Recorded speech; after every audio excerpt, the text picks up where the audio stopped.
I'm so proud to welcome both Pete and Michael to the stage for this Reading the Pictures conversation here at Photoville. Thank you.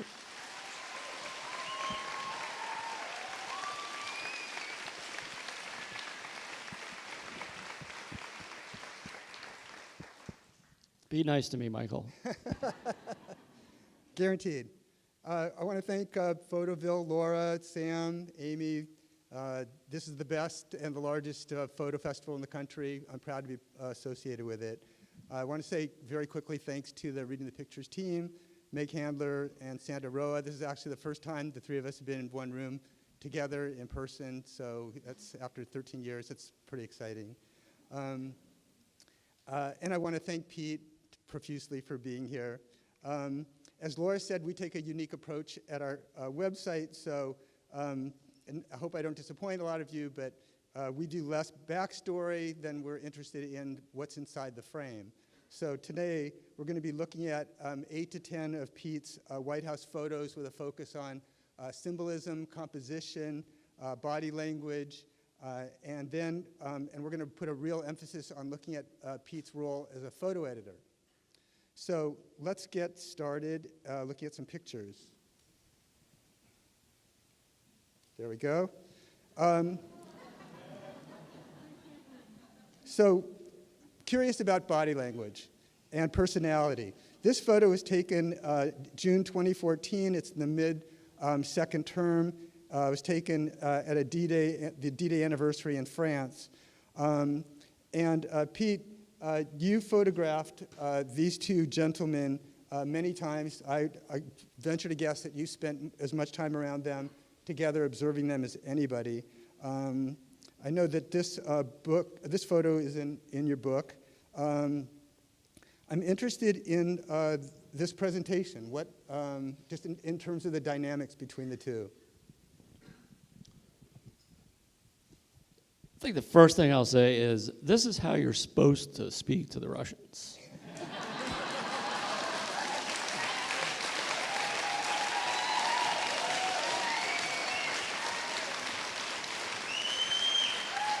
All right, we're going there. Okay. So, I know you're not interested in backstory, but I'm going to give you a little bit of a backstory, because I think it helps. It helps what you're after. Okay. Absolutely. Just for sure. Really briefly. Yeah. This was at a luncheon with heads of state after this D-Day ceremony in Normandy. And they kicked even all the official photographers out of the room. But I'm kind of a sly guy, and I know how to hide behind my friends, the Secret Service, and not show my cameras, and knew that this scene would probably happen. This was not a scheduled meeting by any means, but I suspected this was going to happen. This was right at the time when we were starting our bad relationship with Putin because of Ukraine and Crimea and things like that. So that's how I got in the position to be the only photographer. The Russian photographer was not there when this was going on. And in terms of the edit and the body language, I mean, I have several frames from this situation, and I kind of started out as a horizontal, and I kept backing up because just the way that he was kind of leaning over, talking to Putin.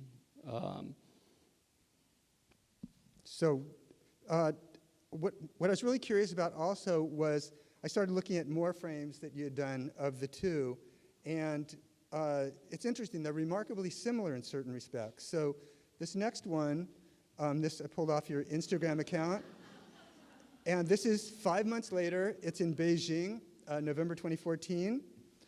And this next picture, in terms of the significance of the event, this was their first meeting. I don't know why you're laughing. Why are you laughing? Because of the similarity, I think. Well, we could do a poll. But this is early in the first, it's in 2009, first term. And yeah, I'd like to address that. I'd like you to talk about the similarity of the body language and the dynamics, in these three photos. Obama pressing the point, Putin more like the Cheshire Cat. How characteristic is this? And then, or conversely, is there a consistency here because this is the kind of story that you guys wanted to tell?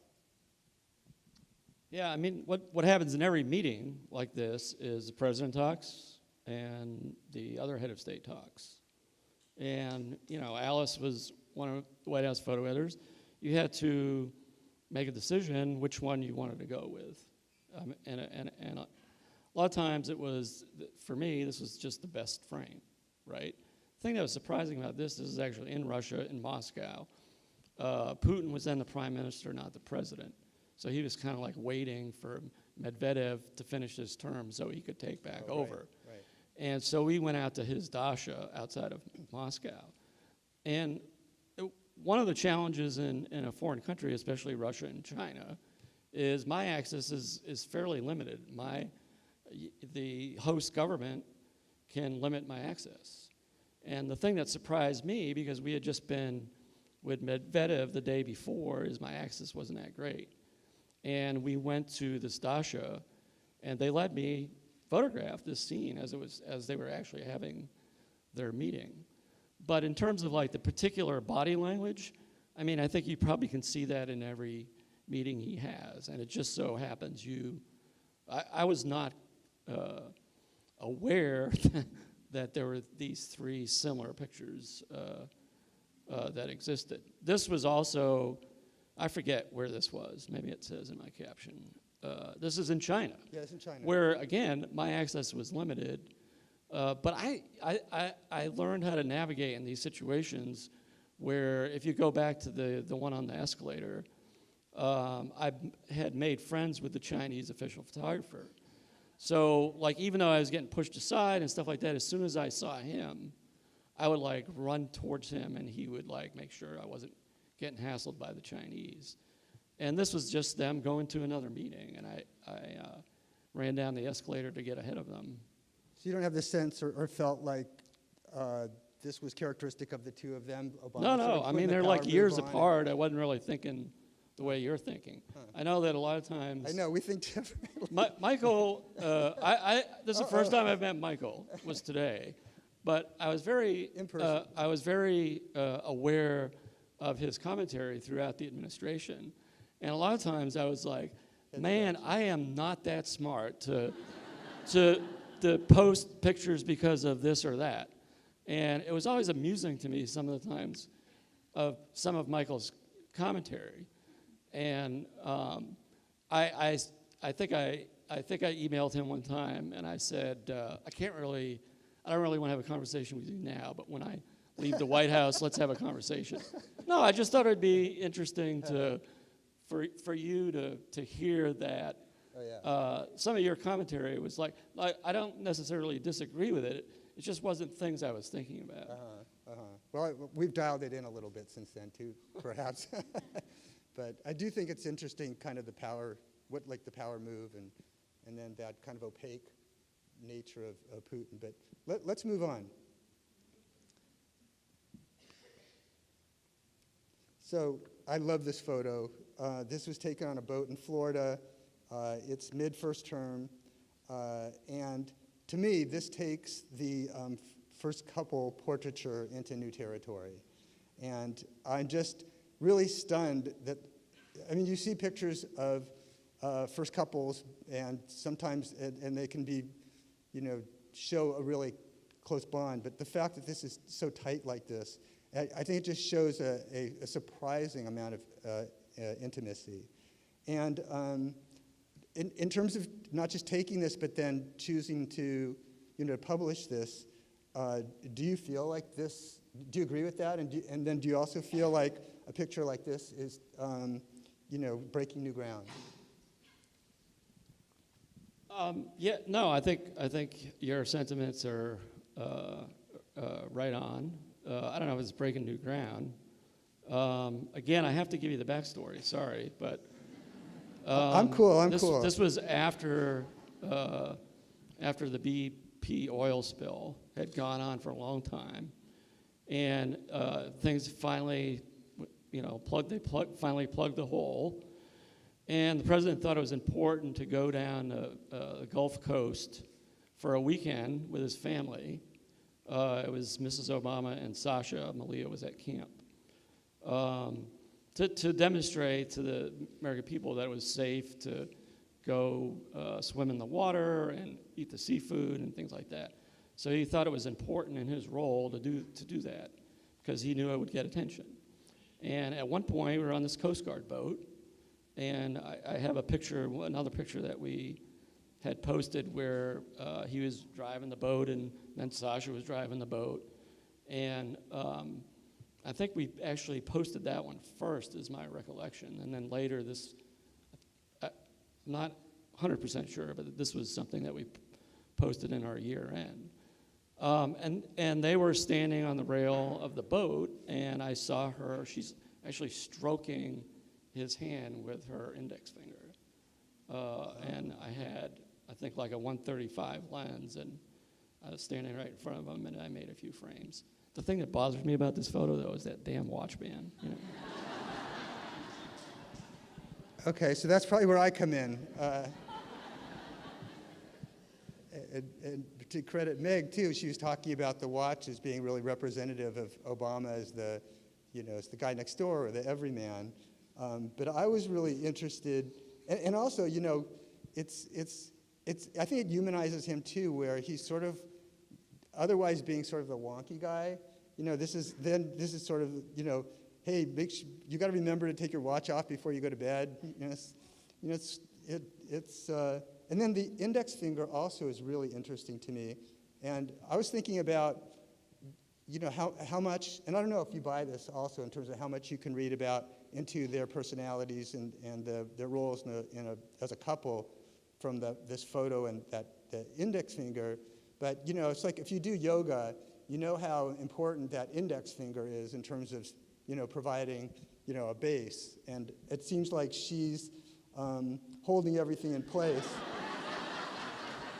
No, I think it could be reading in, but I think what you see is she's creating this structure. She's kind of enveloping him.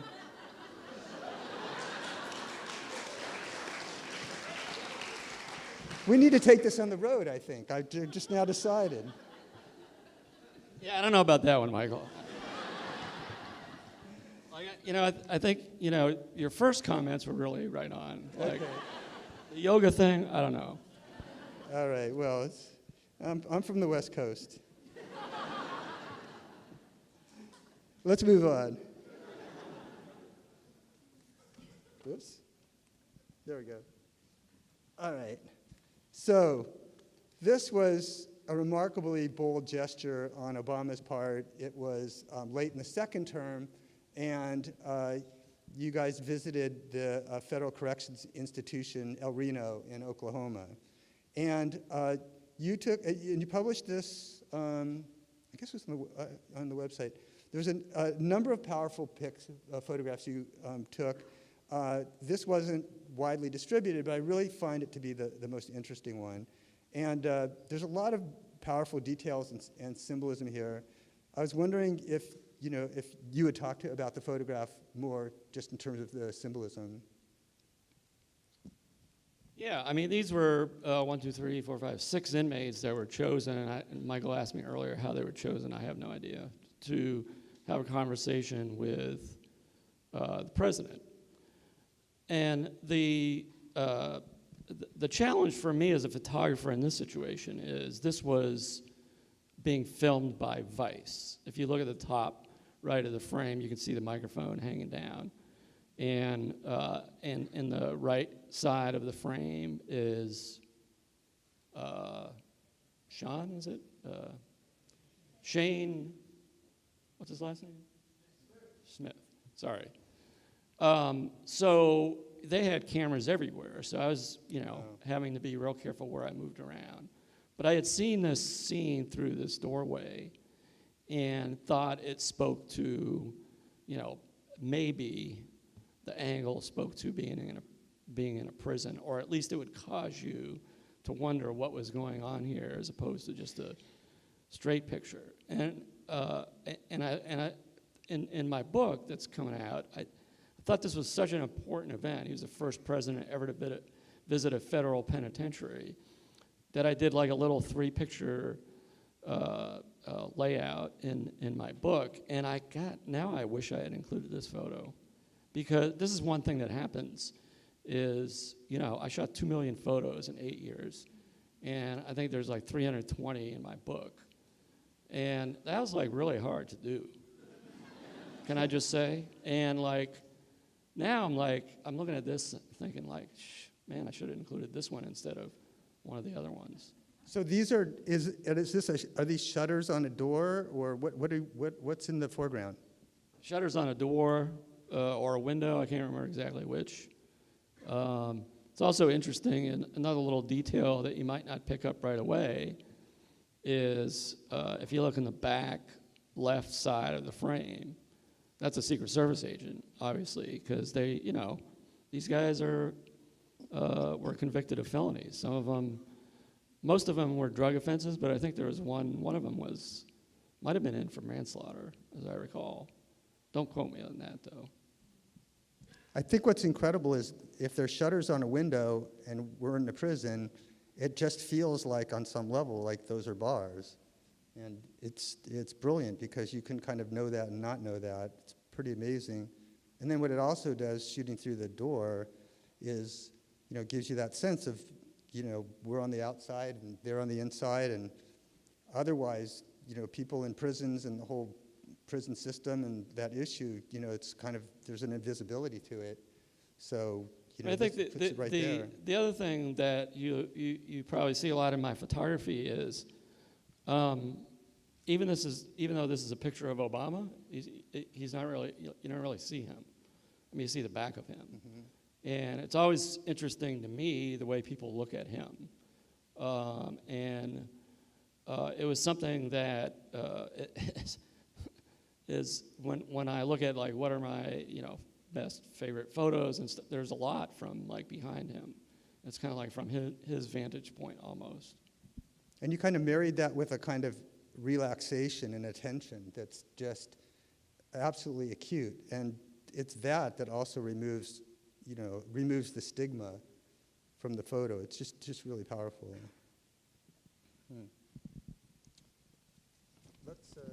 Let's move on. So I was really interested, we're at a photo festival, there's a lot of practitioners here, and I was really interested in looking at, or talking about edits. That's, I think, why you saw the 3 photos also of Obama and Putin at the beginning.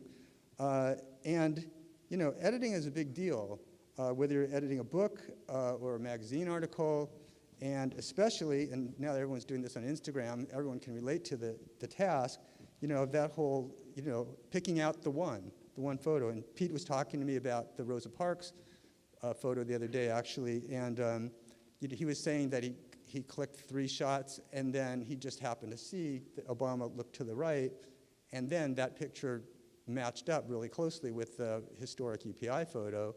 But if not for the fact of him looking that way as opposed to looking the other way, you'd have something completely different. So, and then I think editing is rarely discussed, certainly in like a public forum and a non-professional forum. So I think it's like an interesting thing to do. And so what we're going to do is look at the entire edit, documenting the day of the bin Laden raid, 5/1/2011. So let's go for it. Just so you know, there were the published photos, I should have said. Yeah, there were meetings. The bin Laden day was about 1 o'clock in the afternoon until about midnight. So throughout that period of time, we were in and out of the Situation Room. And I actually looked this up. I shot 1,002 photos that day. Wow. Yeah. Wow. And in fact, when we were talking before, you threw a piece of information in there that completely messed up my my notes. So we'll see how this plays out. But let me describe that rather than you. Please. Say it the wrong way. That sounds good. Okay. So You'll see. So you did a 9-photo edit on Flickr. And then there was a 5-year anniversary post on the White House website, and that had 5 photos in it. 3 were from the original Flickr set, so I won't show those again. And then there was a grid, and then one more picture I hadn't seen before. So let's click through them. This one, and I also will give you like a word or two from each caption, just for a little bit of context. But so this is Tom Donnellan, and the caption said this was one in a series of meetings. Then this photo is talking about receiving an update. Oh, that's what threw me off, because the caption said it's receiving an update. Okay, and then this is caption one in a series of meetings. One in a series of meetings. After the raid, before the address to the nation, calling Bush and Clinton. Editing remarks for the address. Giving the address. Again, addressing the nation. After the address. And then we switched to the anniversary post. As I said, I eliminated the redundant pictures, but there's this grid, which I think is fantastic. And then there is this photo, which Pete told me that had been published in one of their reviews on Flickr. I had never seen it before until I started researching this. So first question, and it's an obvious question, and we'll click back there, is did you have any sense up front that the viral photo was going to be anywhere near that big a deal? No.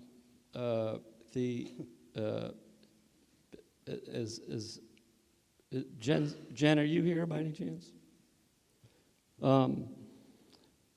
So Jen Poggi was photo editor then, and this happened on a Sunday. And as I said, I was documenting until after midnight. And the next day is when I came in and looked through the whole take. I didn't even look at stuff that night because I was just so drained emotionally from the day. And when Ben Rhodes, who was the Deputy National Security Advisor, and when he came in that morning, his office is right across from mine, and I was starting to edit my edit. I saw him walk in. So I went over and I said, Ben, should we be trying to do an edit with maybe trying to make some of these public? And he's like, yes. So I did the edit myself. I got it down to 30 pictures, or I don't remember exactly. And then I called Jen in and we went over them. And there was maybe 6 from this scene that I had tagged. And we just kept going back and forth trying to find the one that looked, kind of just right. A couple of interesting things. One, I think I shot 90 or 100 photos during this 40 minutes of this, that they were in this room. And I actually went through and counted, which I don't have that with me. But it was Hillary had her hand up to her face in 20 of them. Bob Gates had his hand up to his face in 10 of them. VP had his, so there's this, not much was changing in the photo, but except for the We're in the editing nitty-gritty here. So incredible. we got to this picture, and the more we looked at it, this was the right one. Now, some of you may know this story, but there was a classified document on the table. There was what? A classified document. Oh, yes, right. On the table, which you now see that is pixelized. And John Brennan, who was then he's the guy in the top right in the blue shirt, not the guy with the glasses, but second from the top right. he was then the Homeland Security Advisor, and I considered him, just an upstanding guy. He worked harder than anybody, and his office was next to mine. So I walked into his office with this picture, and I said, "John, is this a problem?" And he said, "I think so." I go, "Well, is there a way?" This is my naivety. I said, "Is there any way we could declassify that document?" I swear to God, that's what I said to him. And he said, "I don't know. Let's go see Mike Morrell." This is the next day. So Mike Morrell was the deputy CIA director, and he happened to be in a meeting in the Situation Room, kind of follow up to this day. And John and I just walk in the Situation Room with a photo in hand, and Mike's sitting there at the table, and we said, "Mike, is there any way to declassify this document?" And he said, "No." And then I thought for about 2 seconds and just figured I'd throw it out there. And I said, "Well, Mike, what if we blurred the document?" He goes, "As long as you show it to John." Great. So, the ramifications of doing this, I knew would be maybe not controversial, but would get some attention, because we were very careful not to do any Photoshop work that would change content of a photo. And I knew once you blurred a document, you were actually doing that. So I had Jared Ragland, who was an imager in my office, do the pixelize the photo, and I went and showed it to everybody, and they thought it was okay. And then we wrote in the caption that we had obscured a classified document on the table. And every publication saw the caption and ran the photo, except, Alice probably doesn't know this, so I get a call from Patrick Whitty, who was then the international photo editor for Time. And they're going to press, this is a couple of days later, they're going to press on Friday or something. And he says to me, "We really want to run your picture as a double truck, but looks like there's some Photoshop work that's gone on the table." And I said, "Patrick, read the damn caption." And then he "Oh, sorry." And then in terms of the supplemental pictures, I was just trying to give people an idea of what that day had been like, the intensity. I cover a lot of these meetings, and there's a lot of similar stuff that happens, but obviously, I knew this was a historic day. So, actually, I had a whole thing that I wrote here until we spoke before. I was going to say that Cartier-Bresson talks about, the decisive moment, and how the security room photo, the viral one, seemed like the decisive moment, but it wasn't. And then you mentioned that they were all watching the raid happen. I thought that they were actually having a briefing with somebody, but that was pretty much. So got to be careful here. So they were, because it did say receiving an update, monitoring the mission in real time. Okay, all right. Trying to be careful. So and it was, just so you know, so I think I was in that room for 42 minutes or something like that. Thankfully there's timestamp on your camera, and are you off a minute or two? Probably, but you could figure out how long we were in that room, and when that picture was taken was towards the last 10 minutes, and trying to pinpoint that exact moment. My suspicion, I don't know this for a fact, but I've always, at one point, people thought it was when, if you remember when the mission first started, this helicopter had to make kind of a crash landing. And so there was a lot of suspicion that that's what had happened. That's when this had happened. And that's not the case, for sure, that's not the case.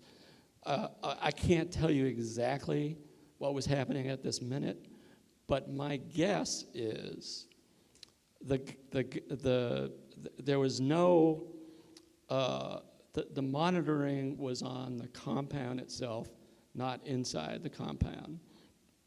So my guess is the special forces guys were still either inside the house or they were just coming out, which I think leads to that tension. Here's another thing to keep in mind. Can we go back to the photo? This is the most powerful people in our government.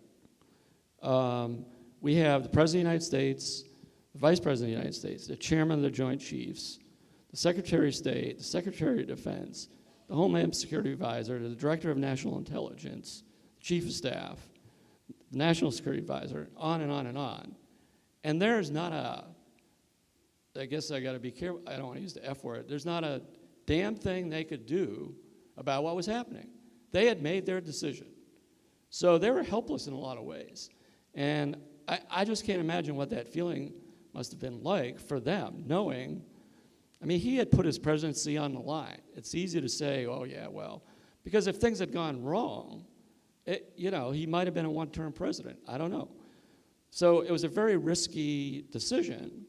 And here they are, decision's been made, and all they can do is watch, which I think leads to that anxiety. One other sort of detail about the photo is you see the Brigadier General sitting in the main seat. So this is the main conference room, and the Situation Room is much bigger, and the president sits at the head of the table. This is like a smaller room across the hall from the big conference room where they had set up the communications link. They didn't know the president was going to come in and monitor this. But he did. He walked in, and of course everybody else walked in with him. And the Brigadier General stood up to give up his chair. And the president's like, no. You're the man. He's got a laptop in front of him. He's monitoring what's going on. He's sending messages back and forth. So the president just pulled up this I think it was like a metal chair that was in the corner, and he just pulled it up like that. And I don't know. No, I said this the other day to somebody. So that chair now is going to be at the Obama Library. So it was donated to the National Archives. It's a lot different than the way the presidential photographs are balancing now. That's for sure. A couple other things. One, you could see how tight the quarters were. And there's actually, where I'm standing, my rear end is touching a laser printer. And there's a CIA guy standing right to my right. And there's actually a couple guys to the left of the vice president that you don't see. You can actually see somebody's head in the foreground bottom left. So once I got in the corner, I kind of could not move. And so one of the things that I didn't see, and you can't see it here, but the vice president and Mike Mullen, who was then the chairman of the Joint Chiefs, he's the guy in the uniform that's standing on the left side, both had rosary beads in their hands. Oh, wow. And they later on, they had me take a picture of them in the Blue Room before the speech to the nation, holding up their rosary beads. Wow. Is there one other photo from the edit that you think is worth calling out, or that maybe we got go overshadowed? to the last one, I think. Yeah, I'm glad you picked that one. This thing's not. So this was probably 11:15 or something like that. And so one of the things that happened is that raid happened at 4 or something like that, in our time. And then he didn't announce it until 11:30 or 11:40, I forget what time it was. And around 11, it started leaking out. And so he was sitting this is outside the Oval Office, and this is one of his aides' desk, right outside the Oval Office. And he was, well, I'll back up, and I have pictures of this. After the mission was over, and they decided they were going to make this public, we went into the chief of staff's office. I went in, the president, chief of staff, and Ben Rhodes, who in addition to being deputy national security advisor, was usually the speechwriter for some of the foreign speeches. So we sat there, and the president, with like no notes or anything, dictated his remarks to Ben, which was like the way your mind can work like that. I need to write things down. He was able to just orally say what he wanted. Ben then drafted the speech. There's edits back and forth. This is probably like 5 minutes before we walked over to the East Room, and he's like once again making like last-minute edits. And while he was doing this, you could see the vice president's reading the draft. That's Jay Carney, the press secretary. And that's when I saw the image of bin Laden appear on the screen. And I changed my point of focus from, I was focused on him, and I changed my point of focus to focus on the TV. It's great. Let's switch gears. Who's never seen this? Who's never seen this one before? Not too many. Some people. So we'll do more show of hands. How many people think that this photo is about technology or entertainment? Okay. And how many people think that this photo is about Obama's sense of humor? And how many people think that this photo is about the environment? Okay, so Pete, and this question's really about context, and you're talking about reading captions. What was the goal here? And did it matter to you if people read the caption and understood the context and the background of this photo or not? So you always think there's something that wasn't like too sinister obtuse. I wasn't out there on that. There's no yoga. I'm like, So we need to tell people what is going on in case they don't know. Yeah. So we had gone to Yosemite as part of the 100th anniversary of the national parks. And while we were in Yosemite, I think it was National Geographic. Now I'm pretty sure it was National Geographic.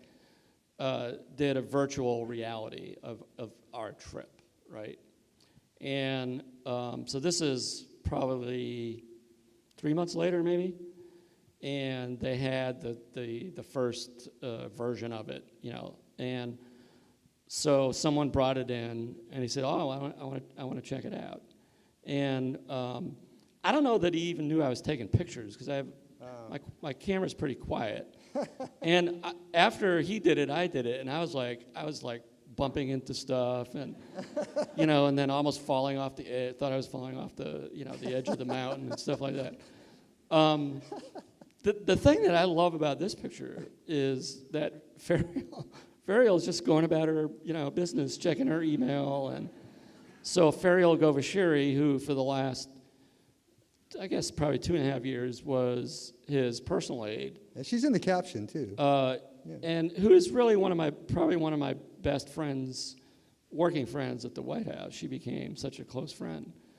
And I sort of warned her that I was gonna, post this photo because I knew I didn't want people to think it was making fun of her, But I said, no, Farrell, you're just going about your business. He's doing his thing, you're doing your thing. Farrell, by the way, is kind of, she's an interesting story in that she was born in Iran, emigrated to the U.S. when she was a little kid with her parents, and her family settled in California. And now she's working for Netflix as the chief of staff to the chief creative guy at Netflix, I think. It's interesting to see how all my colleagues at the White House, where they land. A lot of them are still unemployed, but... Incredible. What I love about the composition is just all of verticals, you know, the drapes, like going left to right, and then the Statue of Liberty, and then Obama, Statue of Technology, and then the drapes in the Oval Office, although they're... I think it's just a cool picture. I don't like... No, I mean, You didn't think about those being gold now, those drapes? You know, no? Yeah, I don't like the new drapes. I like his drapes. I don't like all the flags that are in the Oval Office now. There's like 25 flags or something. But in all honesty, in terms of the way I compose things, I'm thinking about my framing. I'm maybe not thinking about, you know, lines and stuff like that as much as maybe other photographers, but I'm thinking about, you know, the moment, but also the background. Like, I could easily have made this picture a vertical and not included Ferial in the frame. But to me, that was what makes the picture, is that you've got, you know, his aide doing her thing on her computer, which is what people do at the White House, and trying to show that this is right outside the Oval Office, where you can actually tell that, you know, that's the Oval Office on the right side. And I'm also always very cognizant, not always successful, but always cognizant of where I place him in the frame in terms of, you know, like, so that, you know, the flag wouldn't be sticking out of his head or something, you know, just paying attention to basic foreground, background, and where I try to compose him. Uh-huh. And also, I was also, and I forget why his coat was hanging on that chair, because it's usually not.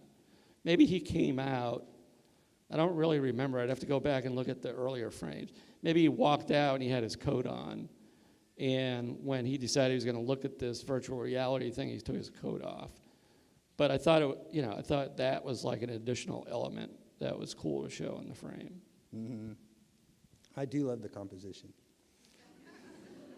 So the next photo is what we can definitely call, in fact, when you sent it to me, and you sent me this whole edit, and you'd said to me, I'm happy to do this, but just a few ground rules. One is, we're not going to be talking about Trump.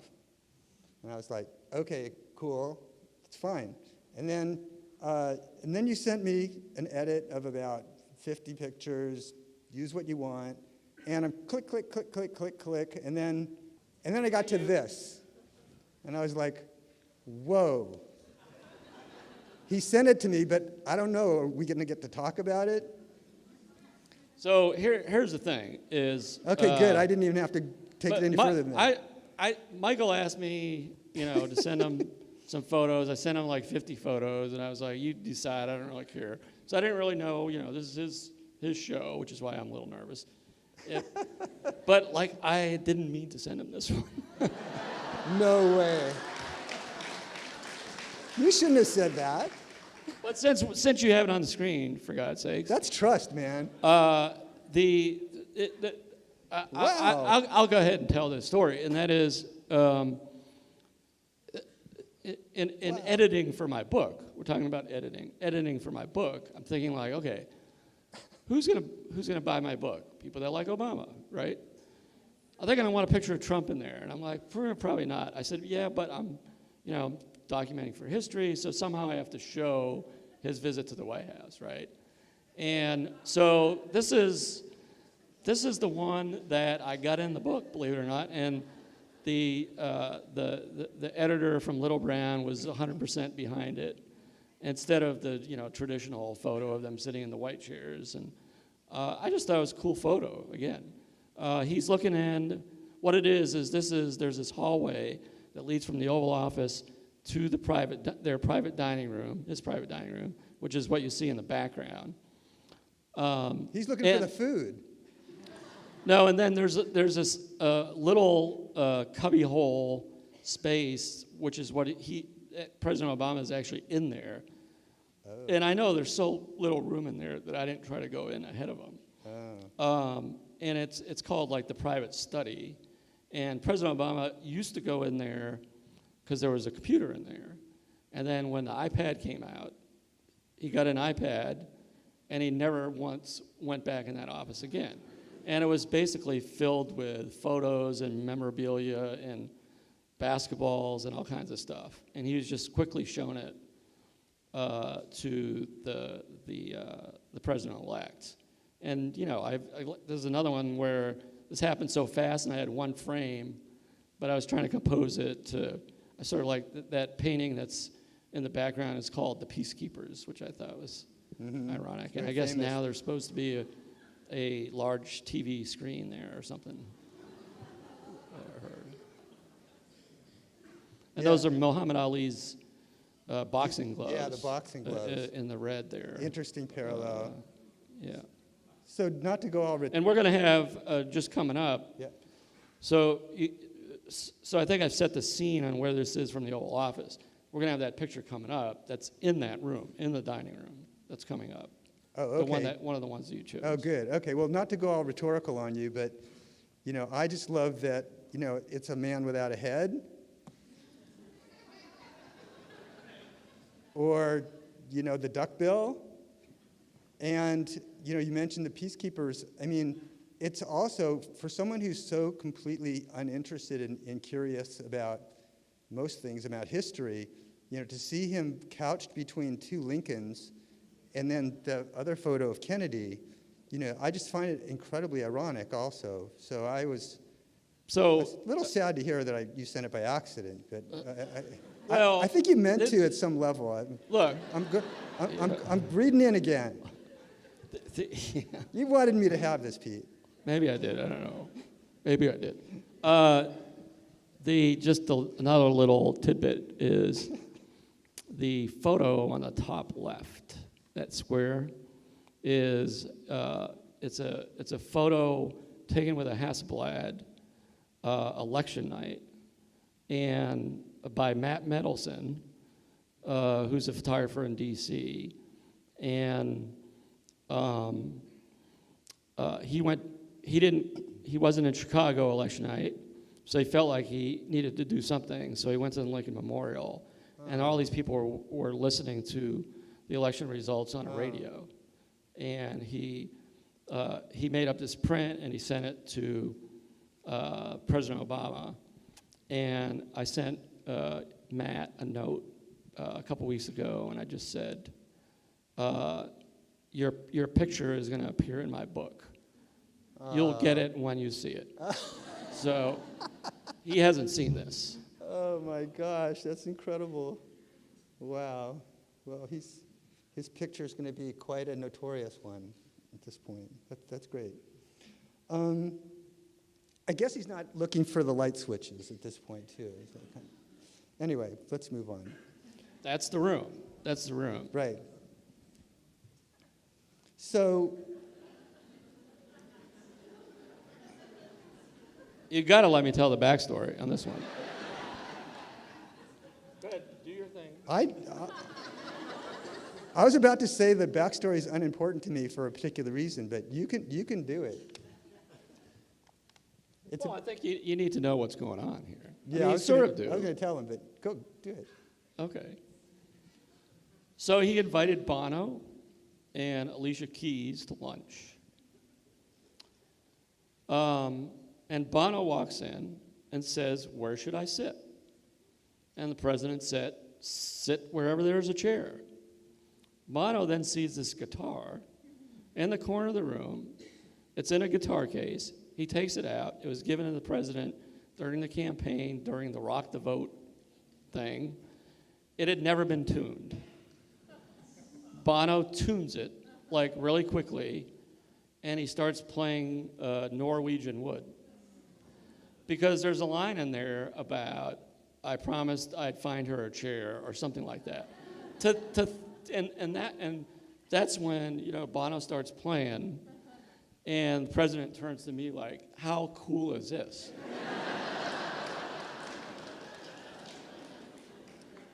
Okay, so that's where I pick it up. And one other thing okay. from a photography standpoint, the difficulty in this picture is that you see that goddamn shaft of sunlight that's hitting Bono, and it's like, 5 stops difference than where the president seated. So from a technical standpoint, I was like beside myself, because I wanted to say to Bono, take one step forward. But I can't do that. And so, which is why that side of his face is all blown out, because that's the way it happened. Huh. So this is... Now you're at a loss for words, right? No. You set me up perfectly, Pete. Absolutely perfectly. Because I wasn't interested in Bono and Alicia Keys at all, because of another facet of this picture that, thank God, you did not bring up, which I think makes this not only a unique, but a very unique and an extraordinary photo. Am I missing something? No, this is all about you, man. Is it the cheese, or what is it? No, this is out of thousands, tens of thousands of photos. Where's the photo where Pete Souza, for the first time, is no longer the fly on the wall? This is a picture not about hanging out with celebrities. This is a photo about a really, really special relationship. And as much as Obama is a figure in the photo, what's also happening is it's like he's looking at this scene with you. Like he's actually sitting beside you, looking through that viewfinder, and it's like, Pete, man, we've been through this and we've been through that, and we're sharing this together. And I think this just says so much about, and I'd like, if you would, to talk a little bit about that relationship and how he would break that, the frame, to really acknowledge the relationship that he has with you. Yeah, I mean, I always considered him like a professional friend, right? But I think in terms of being a person in that role, that is the White House photographer, I think it really helps to have that kind of relationship with the president. I think that I was able to get, we're not really showing any family photos here, but I was able to get some really intimate family photos that I don't think I would have been able to get if I didn't have that close relationship with him. I will say that he would never do this in a national security meeting or a domestic policy meeting, but especially with carrots in his hand. Yeah, especially with carrots. But for fun things like this, I get your point. I got one other. No, I think that's a valid point to make, and actually a good point to make. Mm-hmm.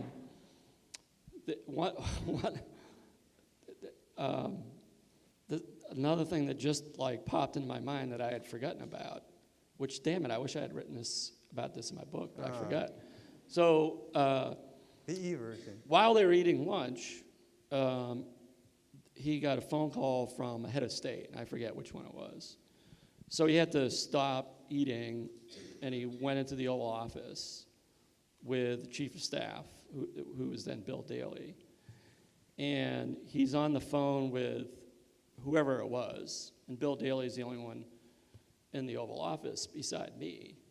And then Bono had picked the guitar back up and was singing some other song. And you could hear it coming in the Oval Office. And Bill Daley and I just looked at each other like you got, Bono singing over here, and President's talking to head of state X over here. It was just kind of like a... The gift that keeps on giving. Yeah. That's great. Well, let's see where we are in the time. We started late, so they should give us extra time, don't you think? I don't know. We want to try to hold some time at the end, so you guys can ask a few questions. I think that's the plan. You really want to do that. I think it's important. Yeah. Well, we can go a full 20 Q&A, or what we could do is spend 3 or 4 minutes on one more photo. Let's do that. Okay. You're the boss. No, you're the boss. No. I just suggest very strongly what you should do. I really think we got something here. That we could. I know you got a big road trip. All the appearances. I could open for you. Yeah, but I'm in control of those events. Granted. Okay. So let me just say, and then you can take over backstory full on.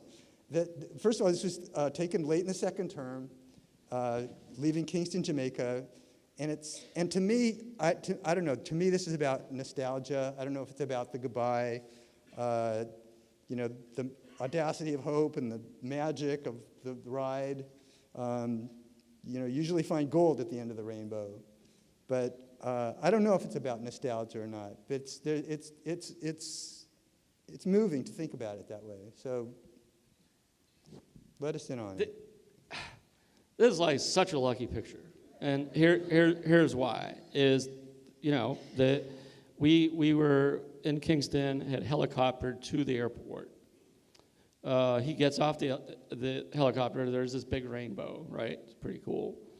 But at the bottom of the stairs are officials from Jamaica bidding farewell to him, and I have to be there, like right at the bottom of the stairs. And I'm looking at this rainbow while I'm doing this, like trying to pick my spot, and so that when he ran up the stairs, I would be in the right position. And having seen him do this a few times, as soon as I got the last picture of the last dignitary, I ran to a spot that I thought would be the right place to be. And fortunately, I guessed right. Maybe I was like an inch off, but I was pretty.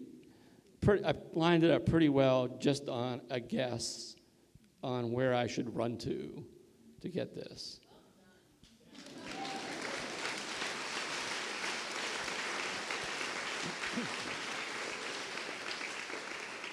But here's the. I talked about the difficulty of deciding which pictures to put in my book. Yeah. I left this one out. Yeah, and it was this is not the only one that I have like maybe some regrets about, but it's sort of like, to me, it was, what does this really tell you?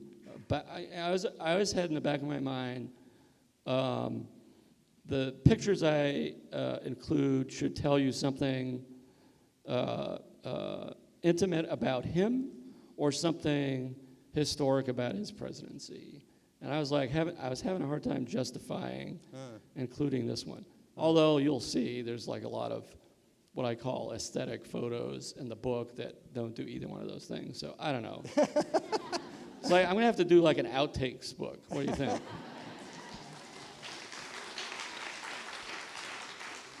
So it's not the long goodbye? No, okay. So we have at least 15 minutes, and if we power through, we can go longer. But, Pete was really excited to do this and was happy, so many of his Instagram followers. How many of you came here, Instagram followers? Oh, my God, okay. We're here, and he wants to take questions. So there's a microphone over here if you want to line up. And shout it out. Yeah.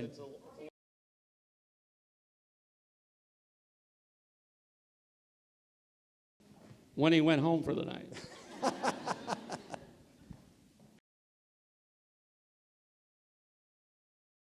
At the start of the administration, I had to make a decision on what cameras to use.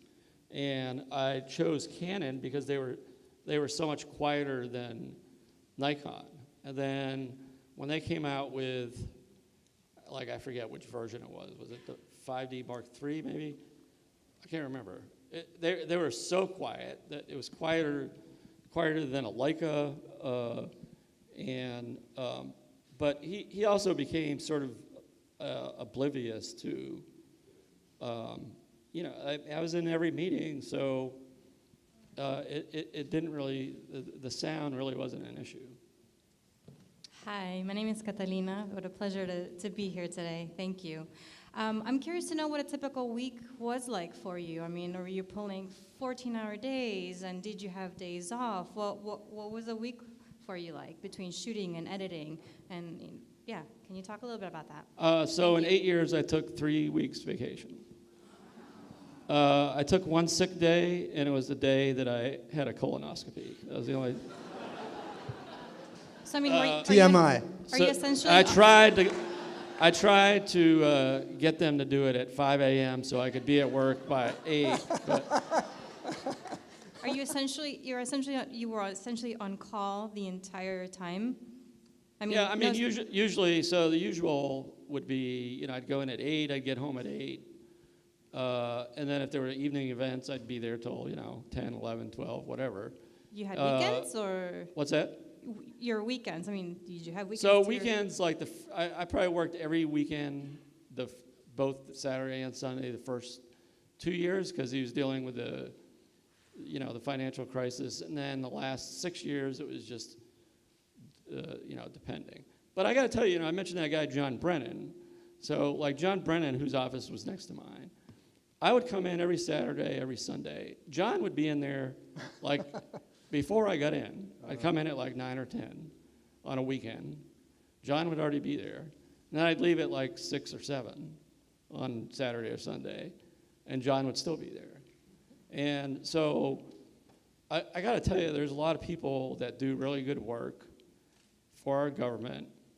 John Brennan is one of many. All I had to do was hang around and make a few photos here and there. So don't feel sorry for me. Thank you.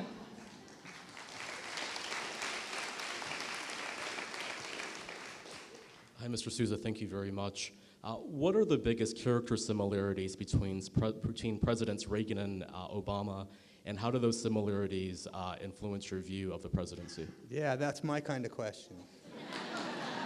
Yes. Did you plant that? No, I didn't. Some I'm people not think like affiliated me, with the Pete. event. No, I gotta really give that a lot more thought. I mean, essentially, I was not as close to President Reagan as I was to President Obama. I didn't know him before I came to the White House.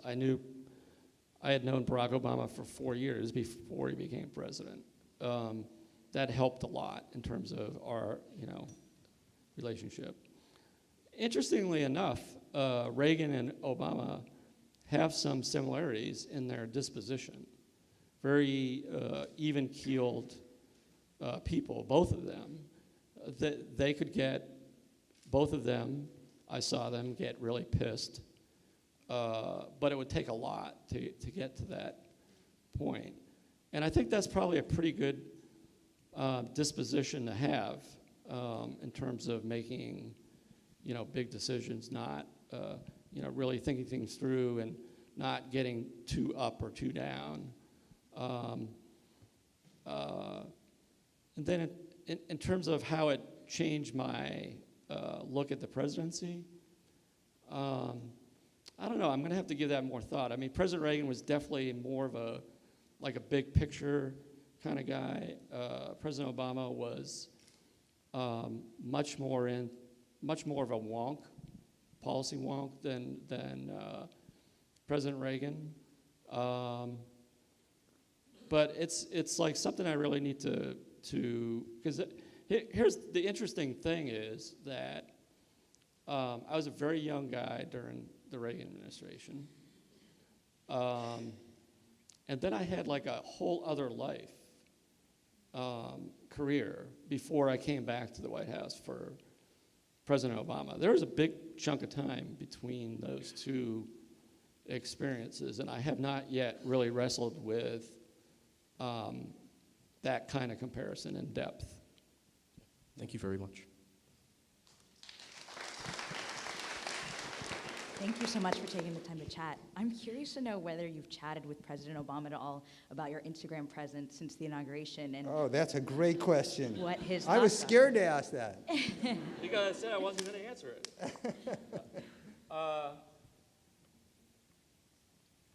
not sure. I get the gist of the question, but I missed the beginning. Did you? Is Obama following you on Instagram? I think she's asking. Well, I'm curious to know if you've had a conversation with President Obama about with Barack. Yeah. So I did not. I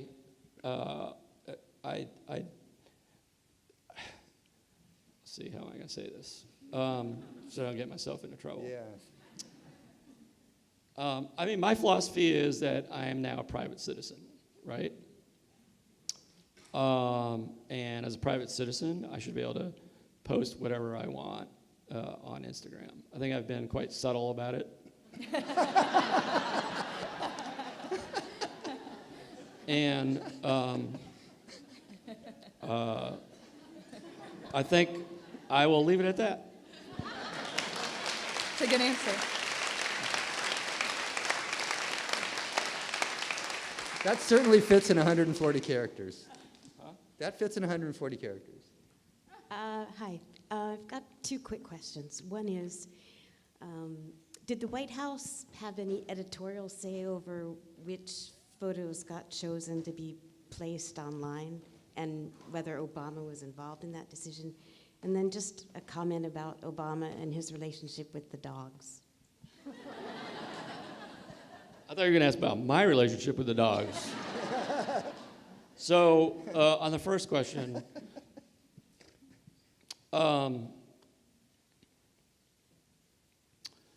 so here's how it worked, is the administration came to me and said, let me step back. So in the West Wing, we hang these 20 by 30 photos up on the walls of mostly the lower part of the West Wing, so that when staff give their families and friends tours of the West Wing at night, this is like a nice way to show what the president's doing. And we really tried to, and with Alice was there at the beginning, try to really show the behind-the-scenes stuff just as much as the ceremonial kind of stuff. And I think the folks in the press office and in our digital office were like, we got to find a way to get these online. These are like unbelievable. And I was the holdout, believe it or not. I was the one who was like, you sure you want to do this? Yes, they were adamant about trying to be transparent. And what we would do is once a month, we would do an edit and post 50 to 70 photos from the previous month on Flickr. So that's how a lot of these pictures came into the public sphere. And Alice would do the edit, then I'd look at it, and then I can't remember if it was she or we had somebody in the press office that would take a look, just go through. And if there was a problematic one, we would have a conversation, but it was, my guess, I don't know, what would you say, Alice, like 98%, something like that, of the photos we chose were ones that ended up being online. There may be maybe there's one where there's a person who on the Hill that has not been very helpful, and he's featured in a picture, and it would be not a good thing to do, or I can't even think of an example, to be honest with you. But we were editing as if we were editing for a magazine or an essay on and posting those images. Now the girls were different. We were very protective of Sasha and Malia, and we did make some pictures public, but we were very careful on which ones we decided to make public. And my insistence was that there would be at least 3 sets of eyes, me, Josh, or Robert in the press office, and then Melissa Winter, who was her deputy chief of staff, just because I did not want to do anything that was going to cause Sasha and Malia, embarrassment, or I was very protective of those girls, because they're not the president. And as much as I disagree with the current situation, I think the press and people should leave Barron Trump alone. He should be totally off limits.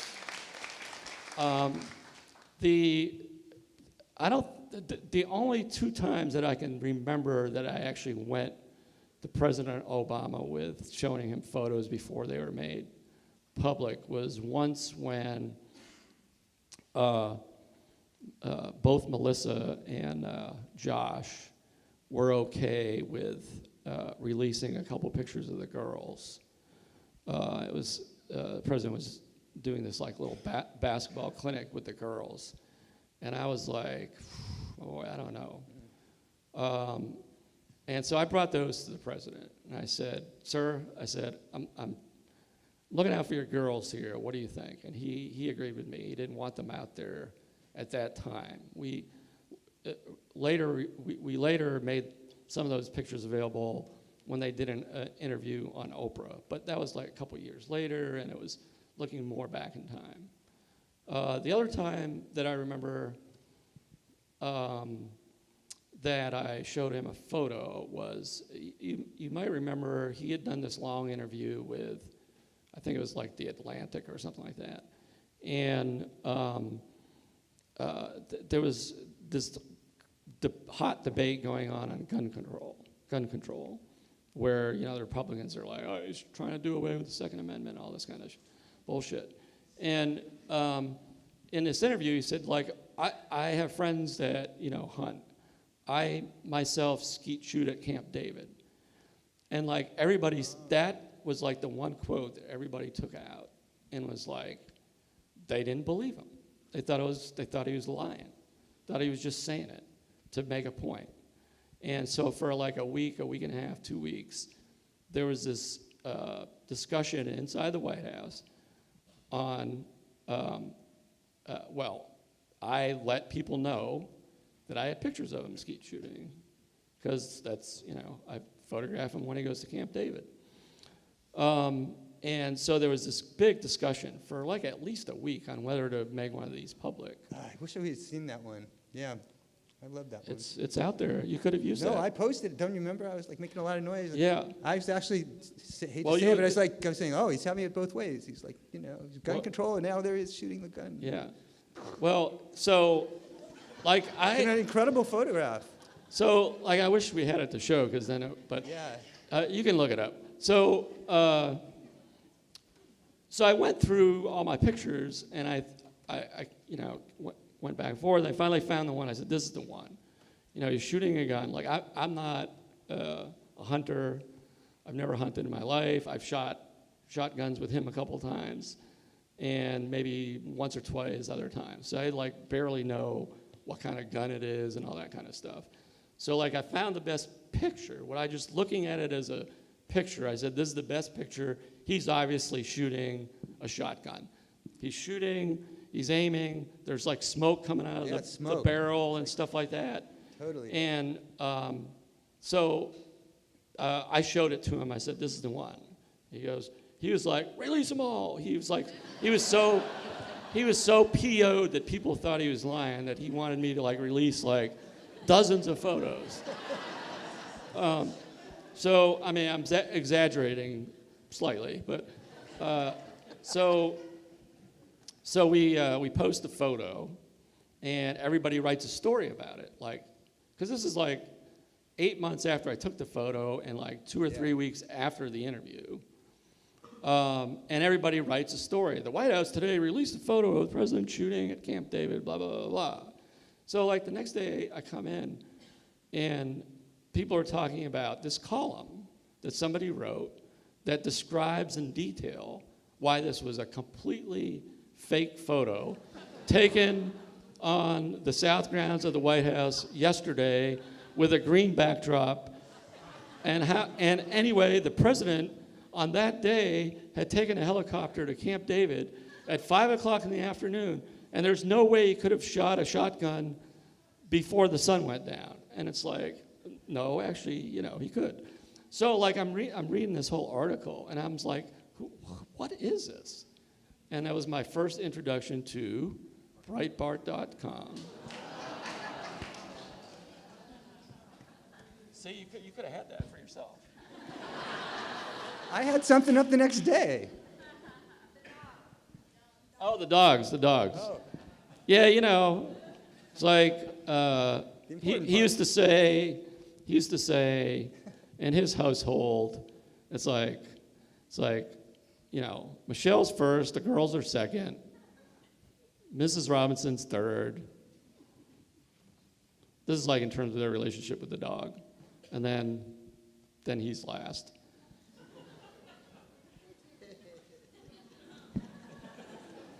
I love Bo, though. Bo's my buddy. Poor Bo. I miss Bo. I do. And you know that Trump's the only president who never owned a dog? Did you know that? That's true. That's true. Well, look, We you won't gotta psychoanalyze that. But you might have a bird. I don't know. I just want to say thank you for coming here and letting us, listen to your stories and stuff. It was awesome. And also, John Brennan is a family friend of mine. It was just super cool to hear like the cool stuff you're saying about him. He's an awesome guy, and he's like a salt of the earth. I love that guy. I mean, really, he's just the funny thing about John Brennan is he's he's an Irishman, and he has 2 daughters, right? And if you see John Brennan and you don't really know him, you think, holy shit, I'm never getting on the wrong side of this guy. Because he's like kind of scary looking, just the way he's always scowling and stuff like that. And I always thought about like, God, what was it like when, your daughters went out on a date and they had to meet you?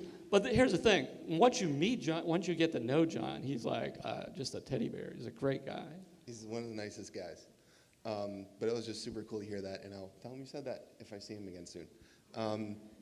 My question for you is really generic, but something I really want to hear from you of all people is just, you're talking up here, and you talked a lot about the context of the photo and just trying to make sure the photo shows what you want it to show, regardless of the specifics in the photo. Do you have any advice for people who want to make a career out of something like this, of taking pictures that say a lot? I guess that's my question. I don't know. You gotta read Reading the Pictures, man. Yeah.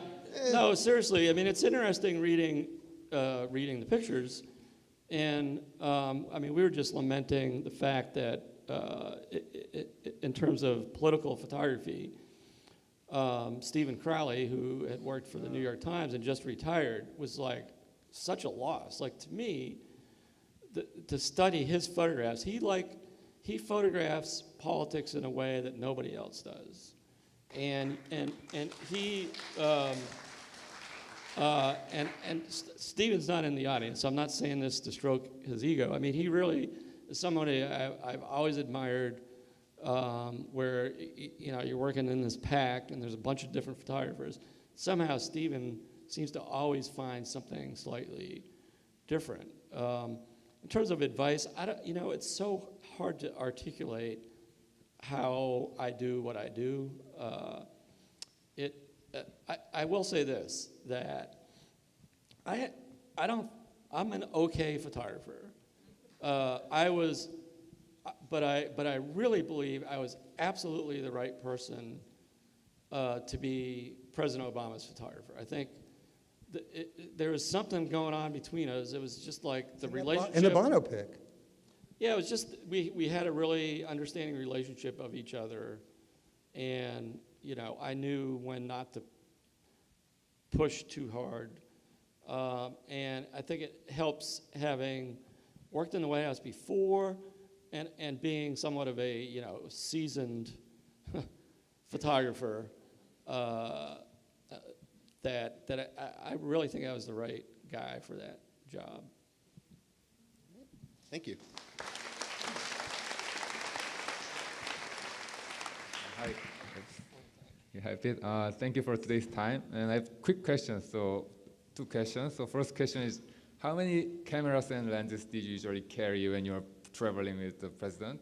And the second question is, if there's time machine, are there moments you wish you can go back to and take pictures maybe differently? So I always carry 2 cameras and usually like 3 lenses. I didn't carry a lot of stuff. There are pictures that, well, let me say this, like, I tend to look at my pictures and say, oh, I wish I had done this or that. I mean, almost every single one where, like, oh, I wish I had been like 2 inches to the left or 2 inches to the right. But I don't dwell on it that much. I think we should do one more? I think we should do one more. Oh, we got 2 people standing, so do 2 more. 2 more. And then Michael gets to ask the last question. Whoa. Okay. Again, thank you. I've never met him Coming? before today. This is total truth. Yeah. We emailed back and forth a lot. We emailed a couple times, Yeah. but I actually have a question for Michael. yeah, Yeah. So. right on. All right, let's so- go for it. Okay. So, obviously, Put him on the spot. the He interpretation pushes his chair back. and criticism of photography is an art form of itself, right? And really has the potential in the historical longevity of a photograph. So I'm curious, from your point of view, the importance of intentionality of the photographer, the role that plays when you're writing about photography. Well, I think that this is a really interesting illustration of, or informs the question in a way, because if you talk about those grates on the door in the prison, photographers to me are like poets, and they intuit the world and a lot of reality, but sometimes they capture it intuitively. So, was it intentional? Did Pete, did he see that, consciously? Sometimes you'll see something and kind of go, wow, I'm going to shoot through this, and it'll be like bars. And a lot of times, I think they capture that intuitively. So then there's like people like me that can either kind of hit it on the head or miss it or read in and start to see a whole spectrum of things, because that's what's magical about photography. It's incredible. It just like captures this wide net and goes into, touches so many vectors of reality. So I don't know, different photographers, I think, are more conscious of that, are more intentional about that. But Pete and I all day can kind of go back and forth and be like, I didn't see that, or yeah, that makes sense, that rings true, or go for it. So I don't know. It depends really who you're talking to. Some photographers are really cerebral, and they see that, or they claim it right after because they knew it, like here, right? Last question. Hi, Pete. How you doing? Really honored to be in your presence and see your work. I've affectionately labeled you the president of photography, which you don't have to accept, but that's my nickname for you. Do you see on his Instagram, he's the COTUS, or on Twitter, you're COTUS. Citizen of the United States. That's beautiful. Yeah, so you're like right on. So quick, 2 quick questions. One, I'm sure all these people too. you were privileged to lots of information being side by side with the president, stuff that you couldn't necessarily repeat. What was your security clearance? Do you have a security clearance, and what would that be labeled as? And then my one other question is, with 2 million pictures shot, there's like, no matter how many photos we take, there's always the moments that get away. So is there one that stands out in your mind as like that shot that you wish you had that still escaped you? So I've had people ask me that second question, and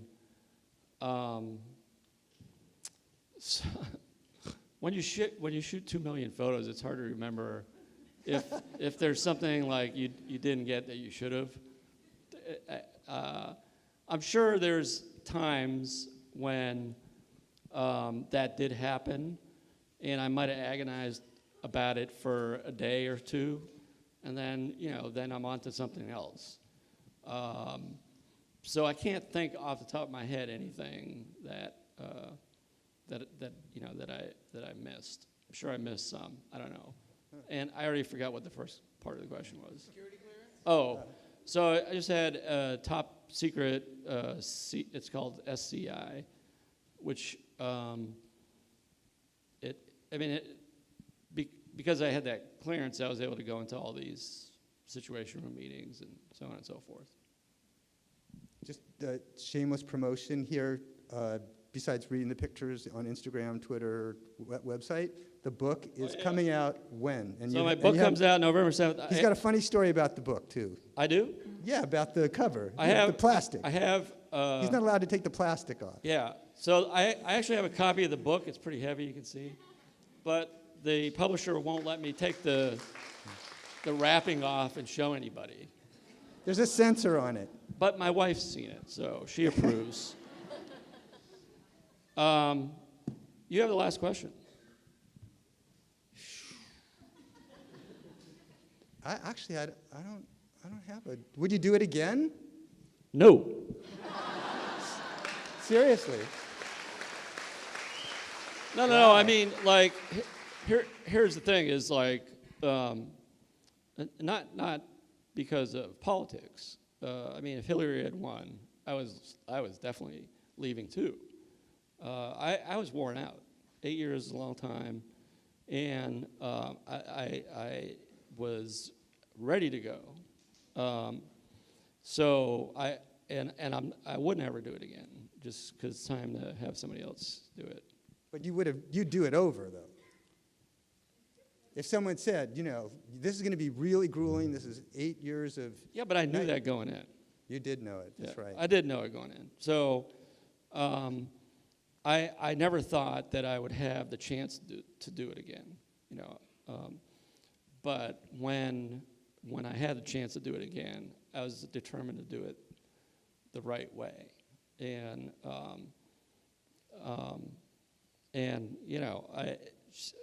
I was lucky to have met Senator Obama. I was working for the Chicago Tribune when he was elected to the Senate, which is how I got to know him. And so, like, just, the stars kind of aligned there for me. Yeah. But I would definitely do it again with him. But he's not coming back. So neither am I.